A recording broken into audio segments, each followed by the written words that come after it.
V následujících záběrech se podíváme na druhé pokračování mistrovství světa v motokrosu třídy MX1 a 2 do španělského Belpuigu.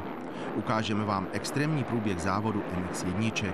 Neustávající déšť, trať plná vody a hlubokých kaluží, hory klouzajícího bláta, nečitelné tabulky s čísly a také všichni jezdci v jednotné blátivé hnědé barvě, to byla letošní velká cena Španělska. Po odstoupení domácího Jonatana Barragana se na první pozici dostal Belgičan Steve Ramon s číslem 11.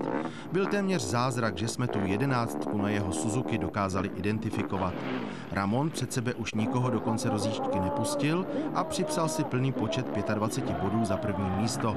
Druhý skončil David Filiperc, třetí byl Ken de Dicker a čtvrtý Joshua Kopins. Antti Pirhonen v barvách českého týmu Delta nebodoval a dojel 22. Start druhé jízdy MX1 se neobešel bez nebezpečně vypadajících pádů. Nebezpečné byly hlavně proto, že jezdci na zemi obalení blátem nebyli vůbec vidět. Mistrovství světa v motokrosu prestižních tříd zatím jiné než extrémní podmínky nepoznali. První závod se jel v holandském Valkenswaardu a i tam byla mokrá a velice rozbitá trať.